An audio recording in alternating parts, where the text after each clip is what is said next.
They whispered it like a curse. No maid lasts in that house. But winter had a way of hiding secrets under its snow. And this year, the wind carried in a woman and a battle-scarred dog. That would change everything. They said no maid survived a winter in that mansion. The gates stood frozen, the windows dark, the air sharp enough to bite.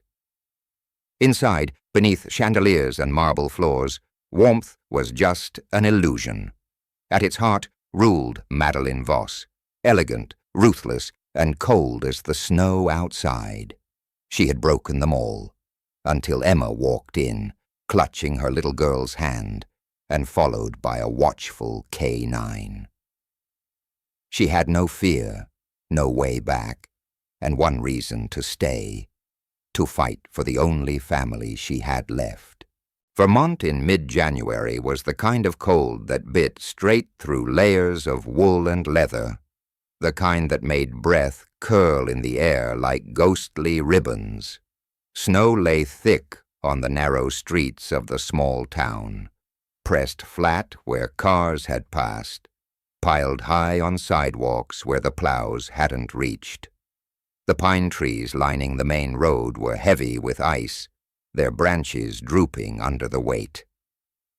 At the far end of a steep hill stood the Pierce estate, a sprawling, old-world mansion built from gray stone with tall windows that reflected the pale, steel-colored sky.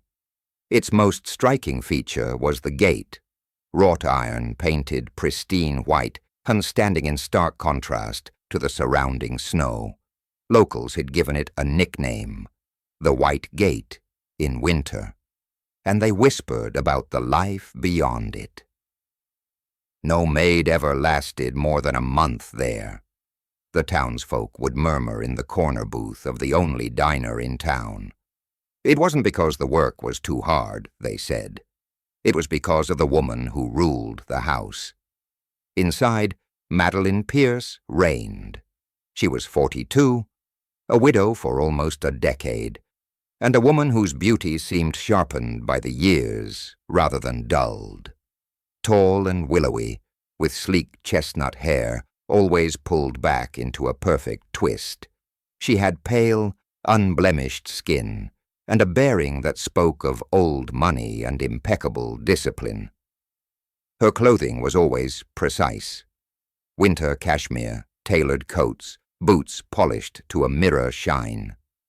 Madeline's gray eyes were cold but observant. She missed nothing and forgave less. Her reputation for exacting standards and an iron tongue had driven out 8 maids in the past year alone. She did not live alone. Her only son, Ethan Pierce, was 17 and in the restless limbo between boyhood and manhood. He was tall for his age, lean but with the beginnings of broad shoulders, his dark hair perpetually falling into hazel eyes that carried a quiet intelligence. Ethan wasn't cruel, but the constant chill of his mother's authority had shaped him into someone careful with words, slow to trust, and wary of showing too much emotion. The household had one other permanent member, a creature that inspired equal parts admiration and caution. Shadow, a 7-year-old retired K9 unit, was a German shepherd of imposing size, his coat a gleaming black with faint charcoal shading along his sides. His ears stood alert, his golden amber eyes sharp as a hawk's. Shadow had served alongside Madeline's late husband, Captain Robert Pierce, in the state police. After Robert's death, the dog became Madeline's most loyal, if silent, companion. Shadow tolerated few strangers and was known to patrol the grounds like an officer on duty. On that brittle winter morning, a newcomer stood at the White Gate. Emma Carter was 28, with warm brown skin and hair as black as midnight, tied back under a knitted cap. Her eyes were a deep, steady brown, the kind that seemed to carry more history than her years. She was not dressed like someone used to luxury. Her coat was worn at the elbows, her boots scuffed from many winters. Beside her stood a small figure bundled in a red scarf and puffy pink coat. Lily Carter, Emma's 5-year-old daughter. Lily's face was pale, almost too delicate, with golden blonde curls peeking from under her woolen hat. Her cheeks flushed pink in the cold, but her smile, when it came, was bright and unguarded.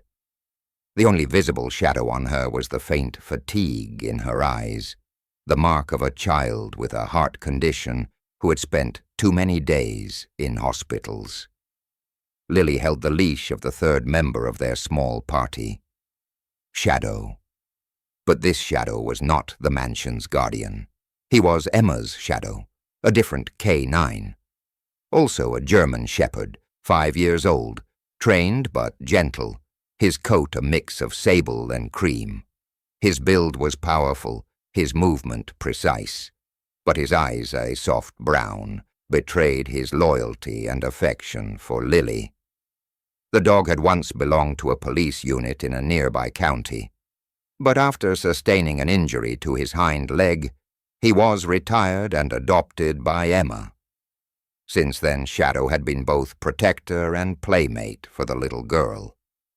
Emma had taken the job at the Pierce estate out of necessity, not ambition. The pay was high, enough to keep up with Lily's growing medical expenses. She had heard the rumors about Madeline Pierce, the impossible standards, the sharp tongue, but desperation had a way of making fear irrelevant. As the gate opened, a gust of wind swept through, scattering dry snow across the driveway. The path to the mansion was lined with bare maples, whose branches rattled softly in the wind. The air smelled faintly of wood smoke from some unseen chimney. At the massive front door, the housekeeper appeared. Mrs. Ruth Collins was in her late 50s, short and stout, with a face that might have been kindly if not for the permanent frown etched into it. She wore a thick cardigan over her uniform and spoke in a clipped tone. "You're the new maid. Follow me." She glanced briefly at Lily, then at Shadow, one eyebrow lifting. "Dogs aren't usually welcome here." "He's with my daughter," Emma said simply. Ruth sniffed but said nothing more, turning on her heel. Inside, the warmth hit like a wall. The entry hall was grand, with a sweeping staircase, crystal chandelier, and floors polished to a shine that reflected the light. The air was scented faintly with lavender polish, and something richer, perhaps Madeline's perfume. They hadn't taken more than a dozen steps when a voice, clear and cool, floated down the staircase. "Mrs. Collins, is this her?" Madeline Pierce descended with the poise of someone born to be watched. She wore a cream turtleneck under a tailored charcoal blazer, slim trousers tucked neatly into boots.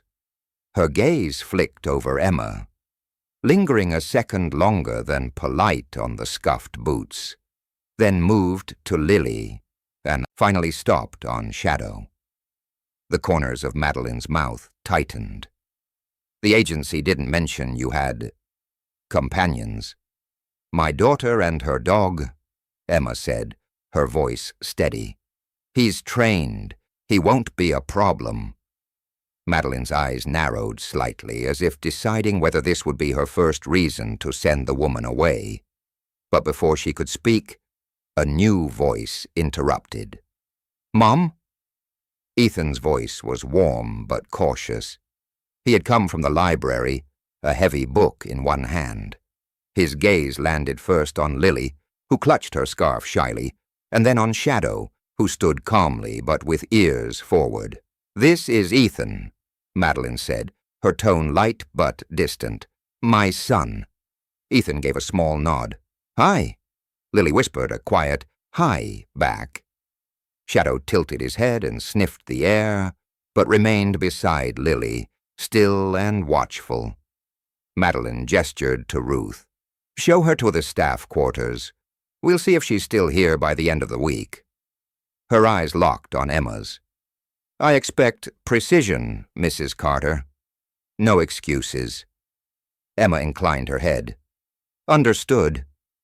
As they walked deeper into the house, Shadow's nails clicked softly against the hardwood floors. Lily looked up at her mother and whispered, "It's warm here, Mommy." Emma squeezed her daughter's hand. "We'll see if it stays that way." Neither of them knew it yet, but the winter beyond the white gate was nothing compared to the chill and the warmth they were about to find inside. Duplication report, Bao Kao Trung Lap. Kong ko chi tiet nao trung nguyen van voi Bangkok Naomi Madame Rose. Chi giu kao truk va ting tan chong, nung ja thai joy tuan bo ten han vat. Boy kang, thoi tiet, vai tro chu cho, moi quan he. Va kats mieu ta, je pu hop, voi yeu kao moi. The morning after Emma and Lily arrived, the world outside the Pierce estate seemed wrapped in frost and silence. Overnight, the snowfall had thickened, smoothing the jagged edges of the landscape. The long driveway was now a white ribbon leading to the gate, flanked by snow-laden branches bowing under their icy burdens. Inside, the house hummed with muted activity, the kind that felt more like the quiet before a storm than the comfort of a home. Emma woke early, not from the chime of an alarm, but from the faint creak of footsteps in the hall. Her room in the attic was small but warm, its single-dormer window looking out over the frozen garden. The air smelled faintly of cedar from the old beams. She dressed quickly in a navy sweater and sturdy jeans, then helped Lily into a thick jumper and the red scarf she loved. Shadow lay at the foot of Lily's bed, his large head lifting at the sound of Emma's voice, brown eyes alert but calm. Downstairs, Ruth Collins was already in the kitchen. This morning she was bent over a mixing bowl, her hair, streaked with silver, pulled into a haphazard bun. "You're early," Ruth remarked without looking up. Her tone wasn't hostile, just matter-of-fact, as if she'd already decided Emma wouldn't last long enough to warrant investment in pleasantries. "I like to start early," Emma replied, rolling up her sleeves. She took in the kitchen, gleaming countertops, copper pots hanging in neat rows, the faint scent of yeast rising from dough. A man Emma hadn't seen before entered then, carrying a shovel. He was broad-shouldered, in his mid-30s, with weather-creased skin the color of worn leather and a short, practical beard peppered with frost. His eyes were a steady green, and when he spoke, his voice had the grounded weight of someone used to long winters. "Driveway's clear," he told Ruth, then noticed Emma. "You must be the new one." "This is Sam Dwyer," Ruth said. "Groundskeeper. Been here since before—" She trailed off, her eyes flicking toward the ceiling, as if the name of Madeline's late husband still lingered in the rafters. Sam nodded politely to Emma. "If you need paths shoveled or firewood brought up, tell me. Winters here don't forgive anyone who's slow to prepare." There was no condescension in his words, just a plain statement of fact from someone who'd seen enough to know it. By 7:30 the house had shifted into the rhythm of the day. Somewhere upstairs, Ethan was moving about. Emma caught a glimpse of him when she passed the foot of the staircase. Leaning on the banister, hair still damp from a shower, wearing a gray sweater and jeans. He didn't smile exactly, but his expression was less guarded than yesterday. Madeline appeared moments later, her presence filling the foyer before she even spoke. She wore a pale blue cashmere sweater under a cream coat, her makeup flawless, her hair twisted into a low chignon. She swept her gaze over the hall, her eyes catching on a faint streak of water near the entry rug. "Mrs. Carter," she said, her voice cool, "you'll need to be more careful with the snow at the door. Wet floors are unacceptable." "Yes, ma'am," Emma replied evenly, moving to wipe it clean. She could feel Ethan's eyes on her, not mocking but curious. It was then that the other shadow entered the scene. The mansion's own K9, the one that had belonged to Robert Pierce, padded into the hallway from the sitting room. His black coat gleamed even in the muted winter light, his gait slow and deliberate. His eyes, those sharp amber watchtowers, scanned Emma briefly before landing on Lily, who stood half-hidden behind her mother's leg. To everyone's surprise, the big dog didn't pass her by. Instead, he approached Lily, lowering his head until his nose brushed the mittened hand she extended. Lily froze for a moment, then giggled softly, her breath puffing in the cold air drifting from the door. Shadow's tail gave the faintest sweep, a movement so subtle that Ruth blinked in disbelief. Madeline's brows lifted, though her face remained composed. "He doesn't do that with strangers," she said, almost to herself. Ethan, leaning against the banister, was watching closely now, his expression shifting in a way Emma couldn't quite read. Lily knelt, her small boots leaving prints in the thin layer of snow tracked in from outside. She patted the big dog's head gently. "Hi," she whispered, as if telling him a secret. The dog's ears twitched, and he stayed where he was until Madeline gave a quiet whistle. Reluctantly, he turned and padded back toward the sitting room. For the rest of the morning, Emma worked steadily, polishing the brass railings on the stairs, dusting the tall shelves in the library. Ethan drifted in once, ostensibly to find a book, but lingered long enough to ask, "So, where did you train your dog?"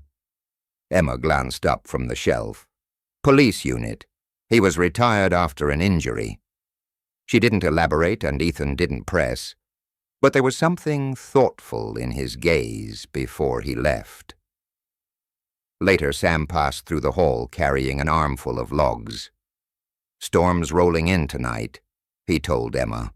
"Wind like that'll find any crack in the walls. Make sure your girl's room stays warm." That evening, the snow began again, thick, wind-driven flakes that rattled against the windows. The house creaked softly under the push of the storm. Emma settled Lily into bed, tucking the red scarf beside her like a comfort object. Shadow curled up at the foot of her bed, his head resting on his paws, ears angled toward every sound. Up in the attic, Emma sat by her own window, watching the snow blur the outlines of the trees. The wind howled like a living thing. Somewhere below she could hear the faint murmur of voices. Madeline's low and precise, Ethan's quieter reply. She wrapped her hands around a chipped mug of tea, feeling the heat seep into her fingers. She thought of the way the mansion's shadow had approached Lily, of the surprise in Madeline's eyes. It was a small thing, but in a place where warmth seemed rationed, small things mattered. Emma took a long breath, steadying herself. "For her," she whispered into the quiet, "we're not leaving." Outside, the snow fell without mercy, cloaking the world in white. Inside, in a house that had seen too many comings and goings, a small tether had begun to form. Not yet visible, but real. The blizzard from the previous night had left the world outside, looking like a frozen painting. Snowdrifts rose waist-high against the fences. The driveway was buried again despite Sam's shoveling the day before, and icicles as long as a man's arm hung from the eaves of the mansion. Inside, though, the air was deceptively warm. A trap, Emma thought, because warmth could hide the bite of something colder. That morning, Madeline Pierce seemed determined to test her new maid's limits. She descended into the kitchen wearing a tailored charcoal dress under a pale cream cardigan, her hair twisted in a perfect French knot. Her gaze swept the room like a searchlight, pausing at every surface. "Mrs. Carter," she said crisply, "you missed a fingerprint on the silver tray in the dining room." Emma glanced at the clock. It wasn't yet 8. She'd been polishing since before sunrise. "I'll see to it, ma'am," she replied, keeping her voice even. It went on like that, all day. Madeline inspected her work in the library and found a speck of dust on the top shelf, reachable only by standing on a chair. She checked the entryway rug and declared the vacuuming uneven. By mid-afternoon, Emma's hands ached from scrubbing and polishing, but she showed no sign of strain. The real test came at dusk. The family and staff gathered in the drawing room, its cream walls and dark wood furniture dimly lit by the fire's glow. Madeline was seated in a high-backed armchair, a glass of red wine in hand.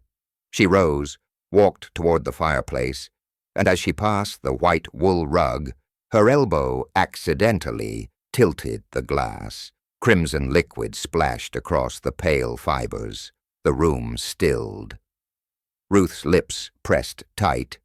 Sam glanced at Emma with something between warning and sympathy. Ethan, leaning against the doorway, didn't move, but his eyes followed Emma closely. Without a word, Emma fetched a towel, blotting the wine, then went to retrieve the cleaning solution. Her motions were calm, precise, almost methodical. Shadow, lying by the hearth, lifted his head and watched her every movement. He did not approach, but his ears remained pricked, his gaze fixed on her like a silent sentinel. "You should be more careful around expensive things," Madeline remarked coolly, sipping the remaining wine. Emma looked up briefly, meeting her eyes without challenge. "Yes, ma'am." Then she turned back to her work. It was this composure, not defiance, not submission, but something steadier, that caught Ethan's attention. Later, when most of the house had settled into the muffled quiet of evening, he found Lily in the back hallway, kneeling beside Shadow. She was tucking a knitted blanket over him, giggling as the big dog licked her mittened fingers. Ethan crouched beside her. "He likes you," he said. Lily nodded. "He's warm." She glanced up at him with open curiosity. "Do you know any tricks?" Ethan grinned faintly. "Maybe a few." He picked up a small wooden ball from a basket in the corner, tossing it lightly toward Shadow, who caught it with ease. "Want me to show you how to make him roll over?" The lesson lasted longer than Ethan expected.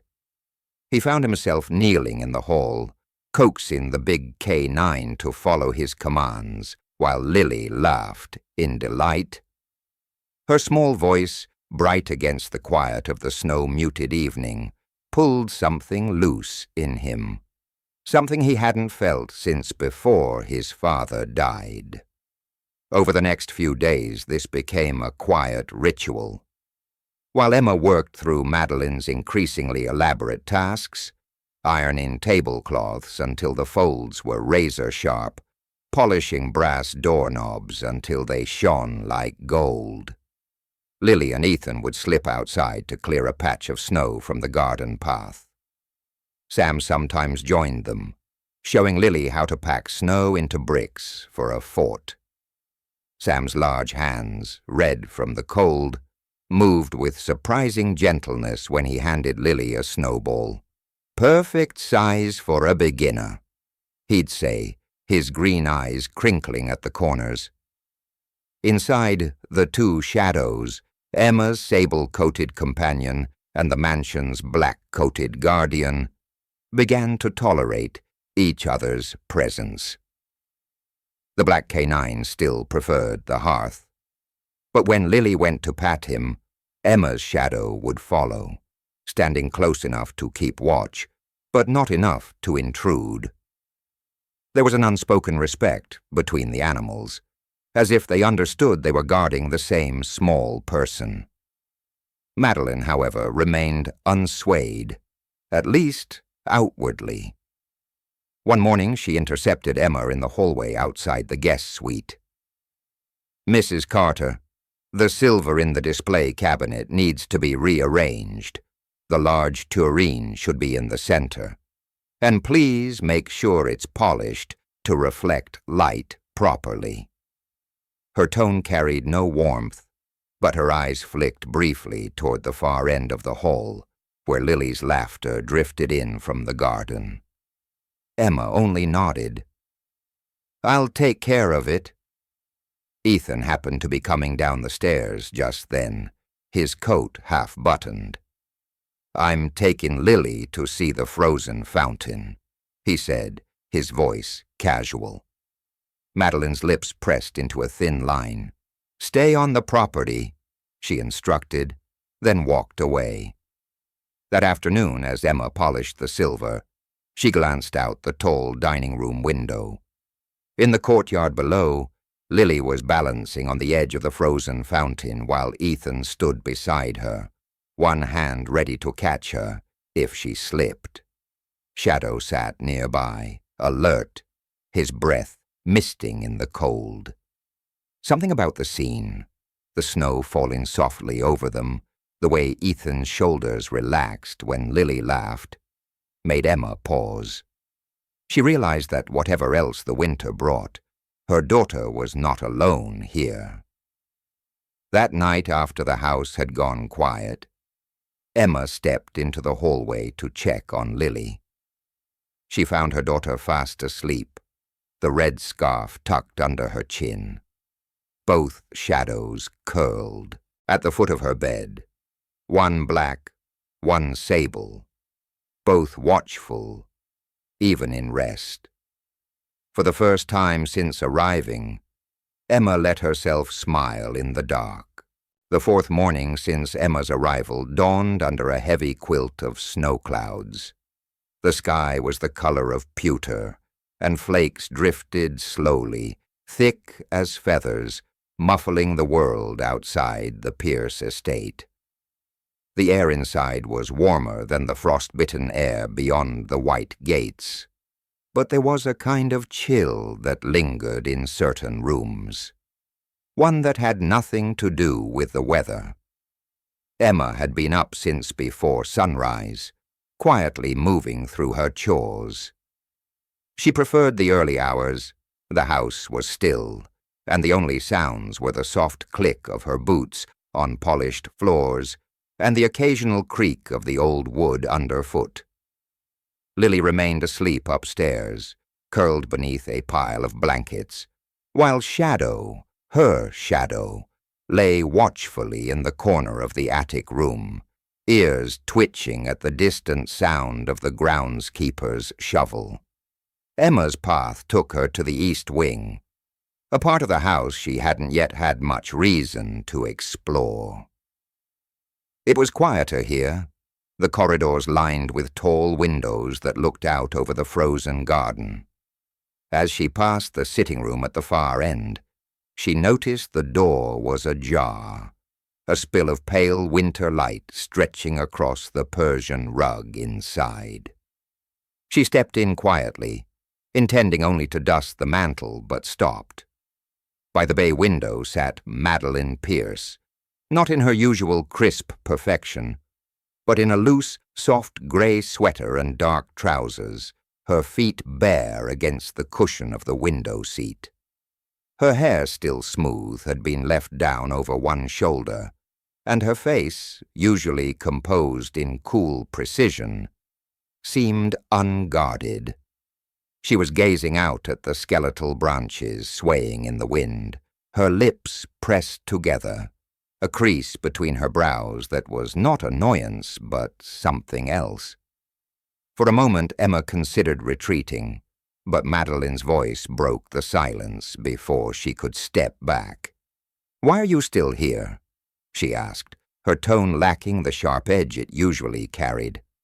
Emma hesitated. "Because my daughter needs me to be."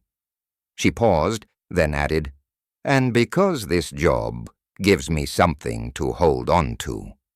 A reason to keep hope alive." Madeline's gray eyes shifted from the garden to Emma's face. She studied her for a long moment as though searching for cracks.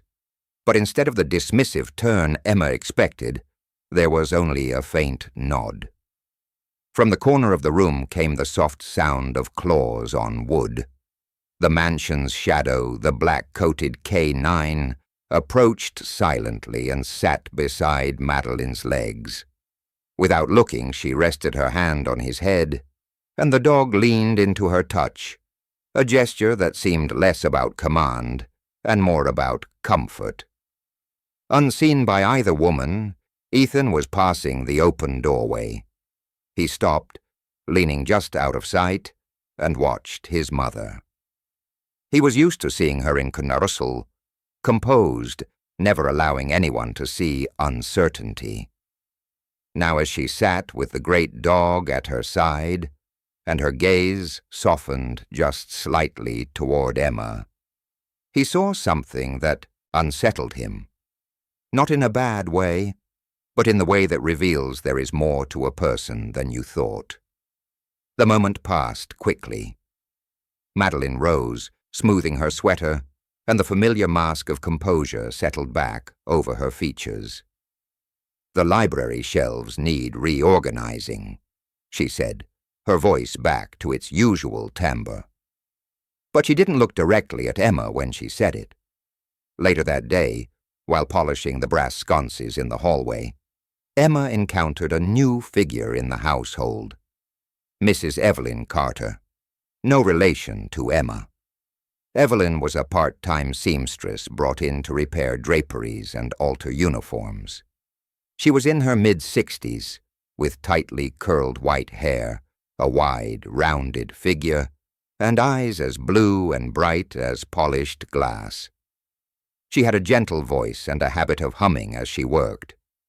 "Cold day for you to be running around," she said kindly, measuring a length of fabric against the tall windows.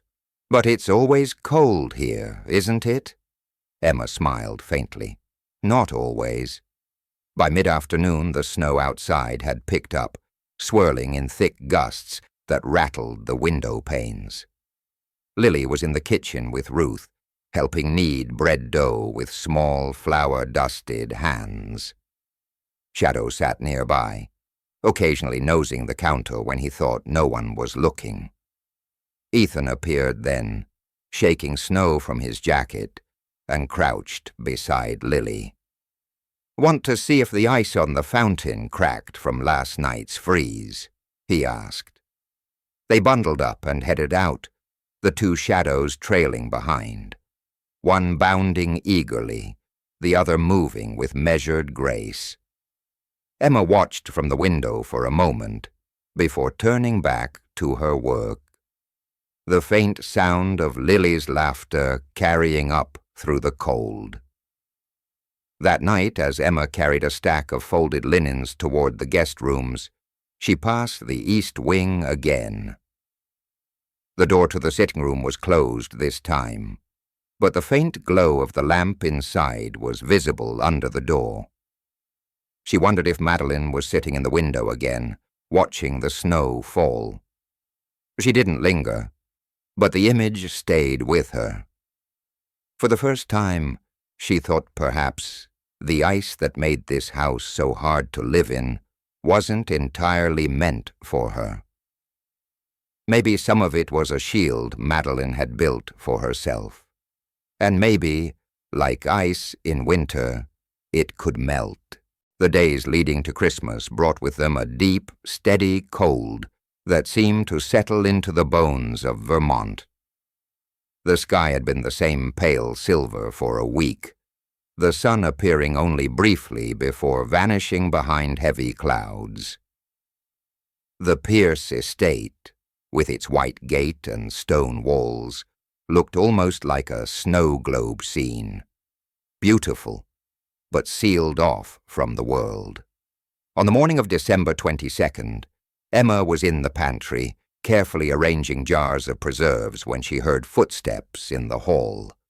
They were deliberate, measured, the kind of steps that announced Madeline Pierce before her voice ever did. Madeline appeared in the doorway, wrapped in a deep green wool coat over a cream silk blouse, her hair swept into a low bun. She held a plain white envelope between two fingers. Without preamble, she extended it to Emma. "Tomorrow," she said, her tone even, "take Lily to the clinic in Burlington. I'll cover the costs." Emma froze, one hand still on a jar of cranberry jam. "Ma'am?" Madeline's eyes were steady. "I don't like repeating myself."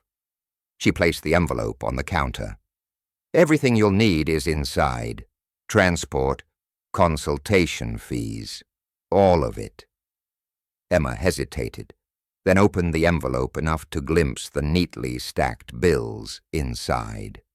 It was more than she'd expected, more than she could have ever hoped for in one offering. Her throat tightened, but she forced her voice to remain steady. "Thank you." Madeline's gaze softened, barely, but enough to be noticed. "Don't thank me. Just take care of her." By the time Emma told Lily, the little girl's eyes were wide with excitement. Shadow, sensing the shift in mood, began pacing the small attic room, tail wagging in slow sweeps.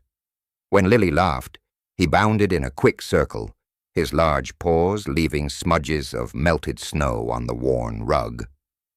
That afternoon, as Emma prepared a list of things they'd need for the trip, Ethan found her in the hallway. He was wearing a navy pea coat, a knitted scarf looped loosely around his neck, and his hair had that wind-blown look from being outside.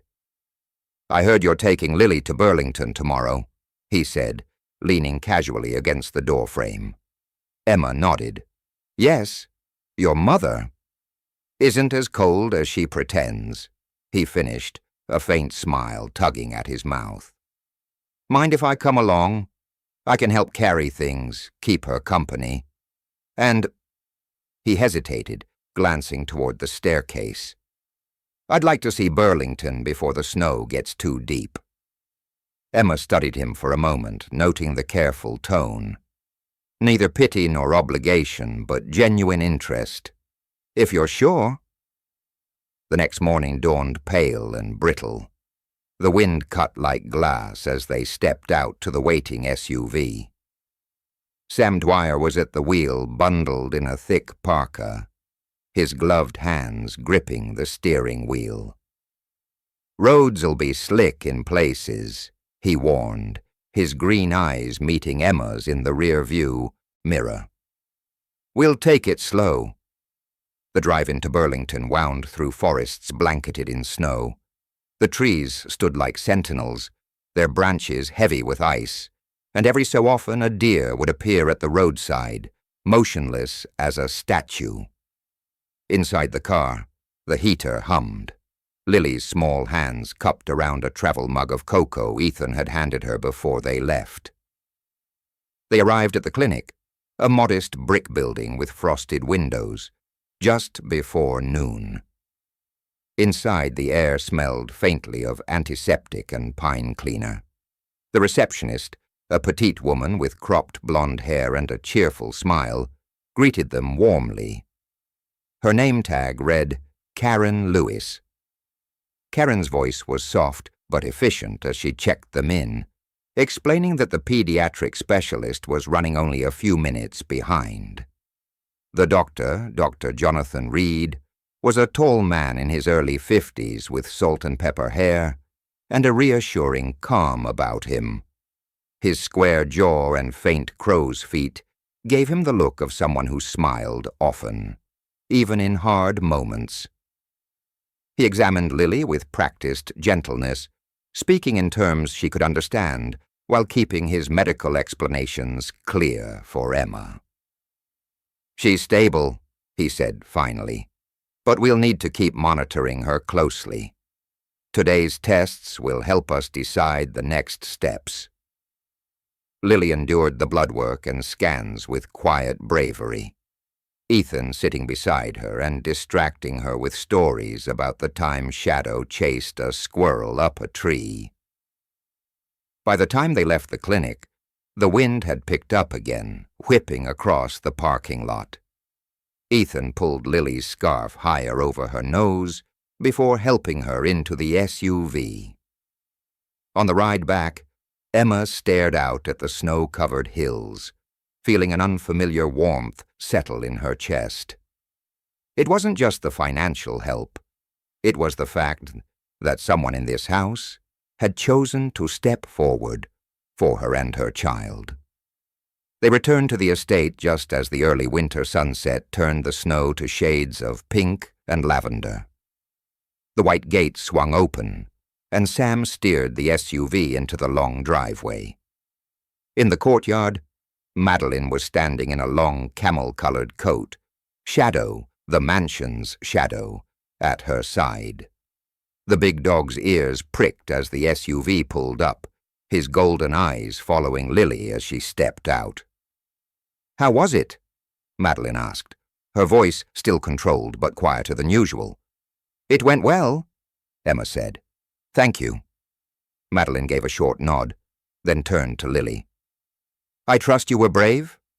Lily nodded solemnly. "Yes, ma'am." The faintest smile touched Madeline's lips before she turned toward the door. "Come inside, before you all freeze." That night, long after the house had gone quiet, Emma stood at her attic window watching the snow drift under the light of the lamp posts along the drive. She thought of the envelope on the counter, of Ethan's steady presence at the clinic, of the way Madeline had waited in the cold for their return. She didn't know what it meant yet, but she knew this. Something had shifted. The ice in this house was not unbreakable. The morning after the clinic visit, frost still clung to the windows of the Pierce estate, the sun struggling to break through a pale veil of cloud. Emma had barely finished serving breakfast to Madeline and Ethan when the phone rang in the kitchen. Ruth answered, her voice clipped but polite. After a moment, she turned toward Emma, her expression unreadable. "It's for you. The hospital." Emma wiped her hands on a dish towel and took the receiver. The line crackled slightly, and then came the warm voice of Dr. Jonathan Reed. "Mrs. Carter, I wanted to call you myself. The foundation we spoke about reviewed Lily's case. They've approved her for full surgical support. Costs, medications, aftercare, everything." For a second, Emma thought she had misheard. "All of it?" "All of it," the doctor confirmed. "You'll receive the official paperwork by the end of the week, but I didn't want to wait to share the news." When she put down the phone, her hands trembled. Lily, who had been sitting at the table drawing, looked up in alarm until Emma crouched beside her and whispered, "They're going to help you. You're going to get better." Lily's face lit up like the first light over new snow. Shadow, sensing the shift in mood, rose from his place by the door, tail sweeping slowly across the floor. By afternoon, the news had spread through the house. Ruth smiled quietly when she passed Emma in the hall. Sam clapped her gently on the shoulder as he brought in firewood. Ethan appeared in the doorway of the sitting room with a faint smile and said simply, "That's good to hear." That evening, Madeline summoned Emma to her study. The room was all dark oak and warm lamplight, the scent of polished wood and faint perfume lingering in the air. Madeline sat behind her desk in a deep burgundy blouse, her posture perfectly straight. "I heard about the Foundation's decision," she said. "Congratulations." "Thank you, ma'am. I'm still in shock." Madeline nodded once, then added, "I have another matter. This Saturday is the winter soiree at the Pembroke Club. It's a gathering of women I've known for years, business owners, patrons of the arts, and, importantly, benefactors to several charitable causes. I want you to come." Emma blinked. "Me?" "Yes, you and Lily, and bring your dog. He seems to behave well in public. The guests will be curious, and I think it would be useful." Emma didn't entirely understand the reasoning, but the invitation itself was enough to leave her momentarily speechless. Madeline, apparently satisfied, moved on to practicalities. "I've arranged for something suitable for you to wear. It will be in your room tomorrow." On the day of the soiree, a light snow fell steadily, layering the driveway in powder. The dress in Emma's room was a simple but elegant deep blue, its fabric soft and heavy enough for winter. For Lily there was a pale cream dress, with a warm cardigan, and for Shadow, a red Christmas scarf that stood out brilliantly against his sable coat. When they arrived at the Pembroke Club, the building glowed with golden light, wreaths of evergreen and white ribbon hanging from the tall doors. Inside, chandeliers cast a warm glow over marble floors, and the air was filled with the mingled scents of mulled wine and cedar. The guests were a sea of tailored coats, jeweled brooches, and measured laughter.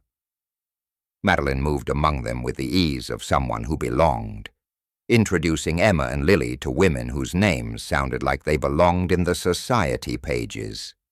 There was Mrs. Eleanor Whitmore, tall and silver-haired, with sharp blue eyes softened by a ready laugh. Mrs. Joanna Carr, petite and round-cheeked, her voice warm as she complimented Lily's scarf. And Margaret Lowell, a statuesque brunette in a wine-colored gown, who spoke with the brisk confidence of a woman used to commanding a boardroom.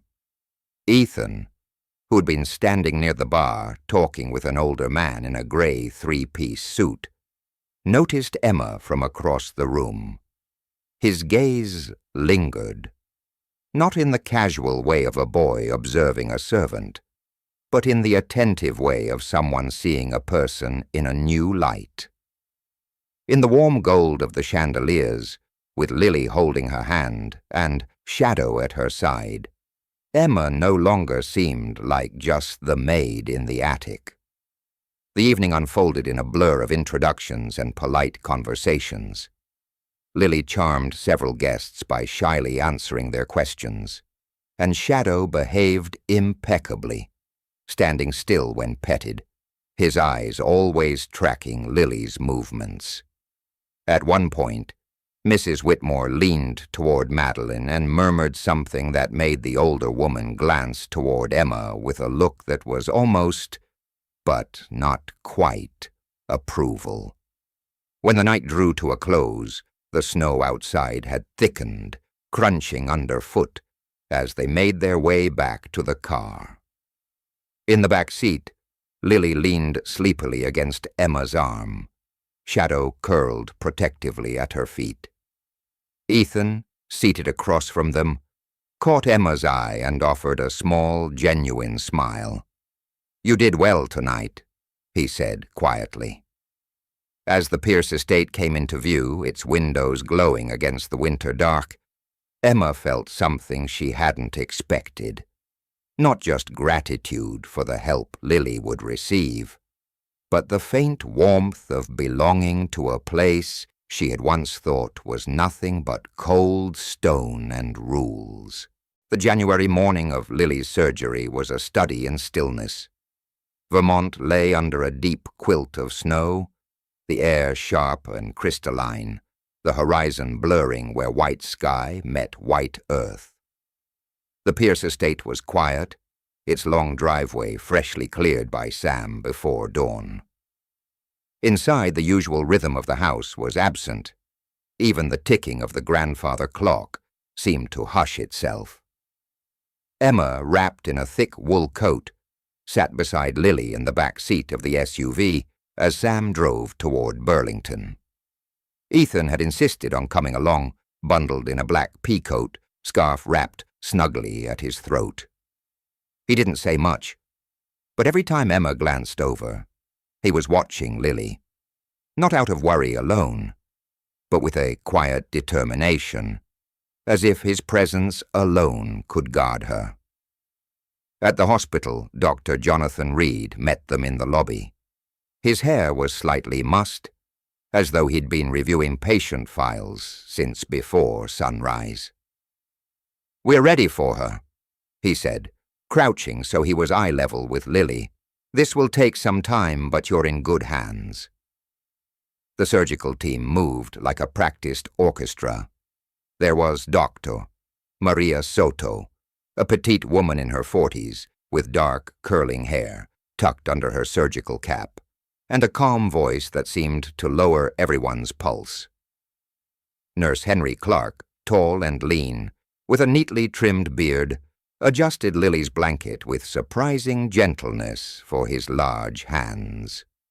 The anesthesiologist, Dr. Arjun Patel, a broad-shouldered man with deep brown eyes, smiled as he explained each step to Emma, making sure she understood before Lily was wheeled into the operating room.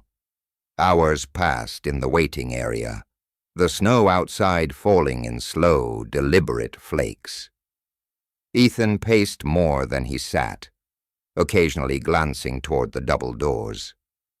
Sam disappeared at one point and returned with coffee for everyone, even a cup of hot chocolate for Emma, though she was too anxious to drink it.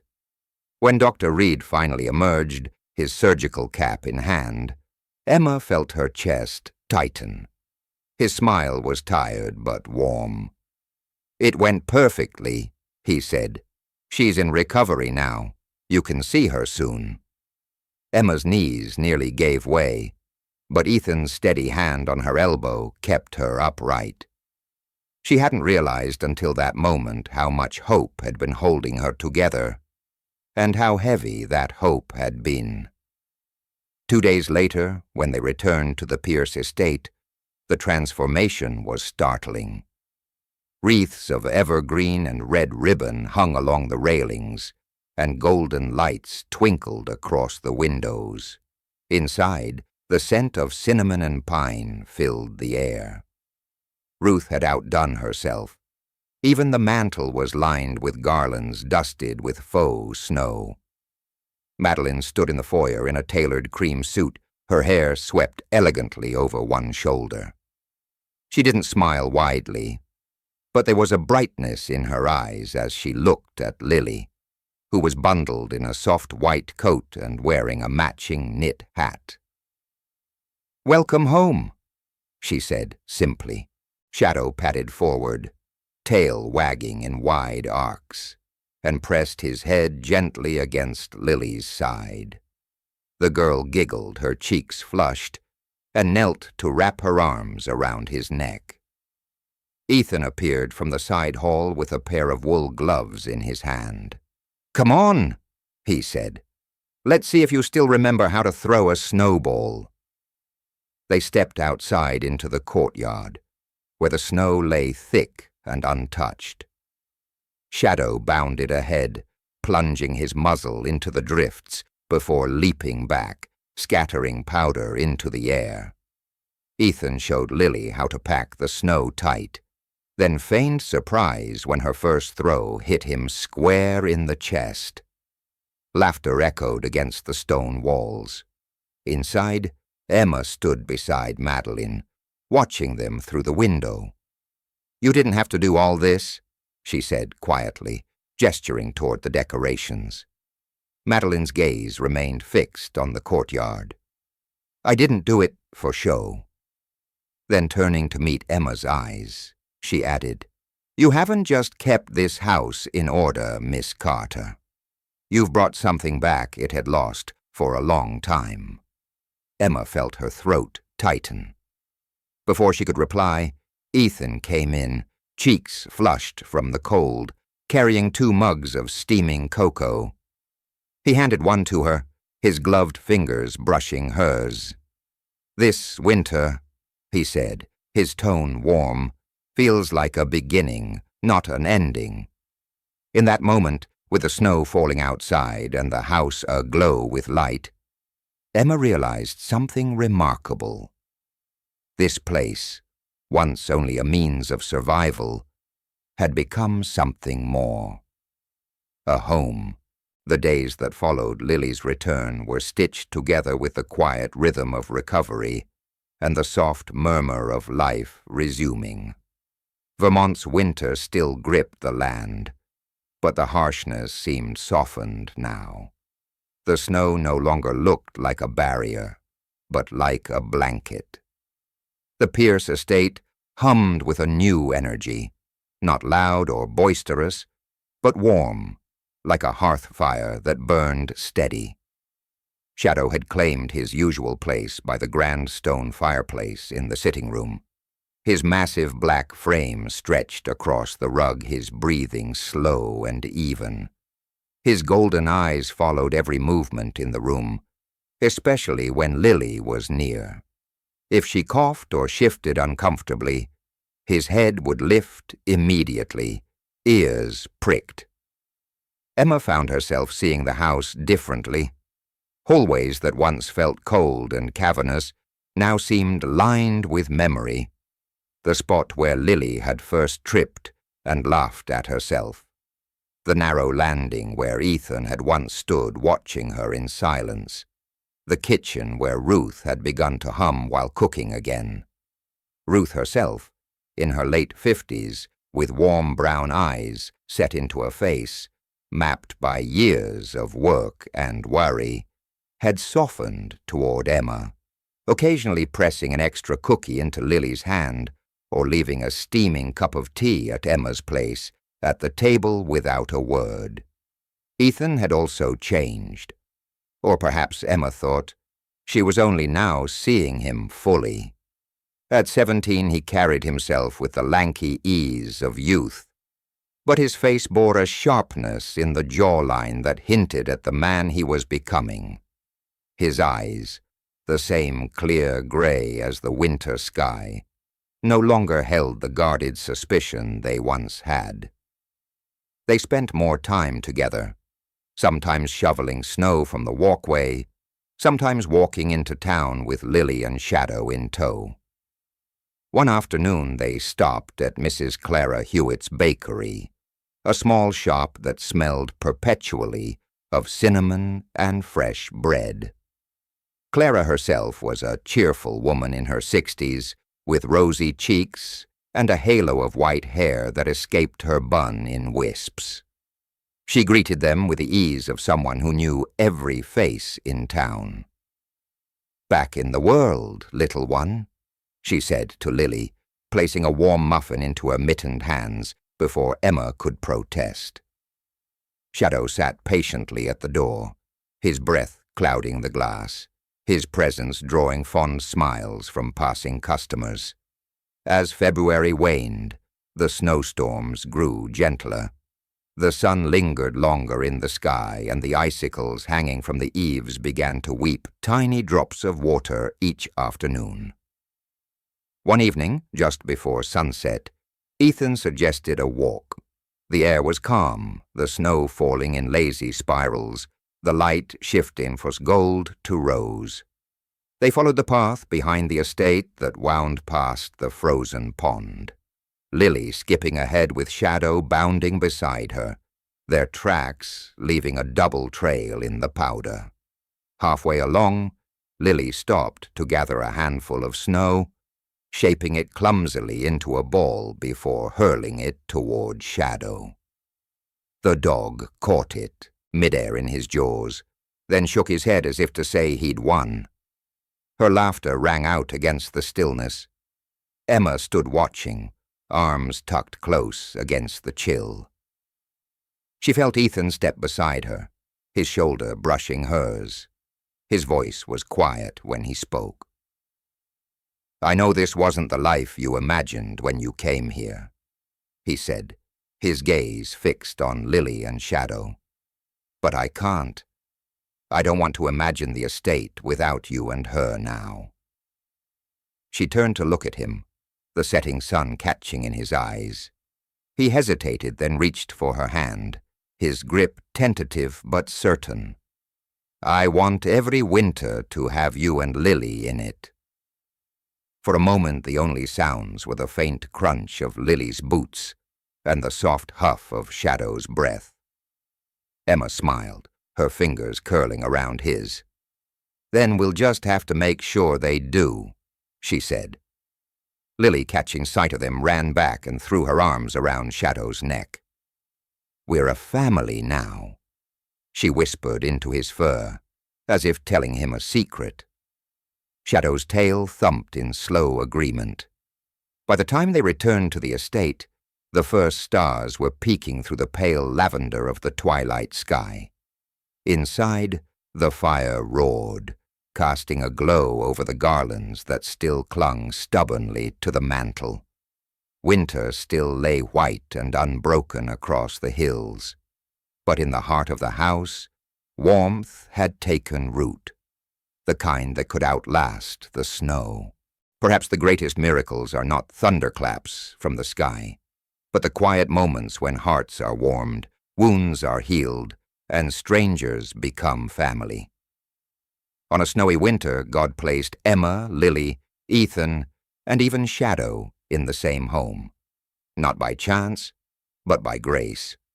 If he can turn cold walls into a warm haven, he can do the same in our everyday lives. So love without fear, forgive without holding back, and let kindness be the snow that covers all harshness. If this story has touched your heart, please share it with someone who needs a little hope today.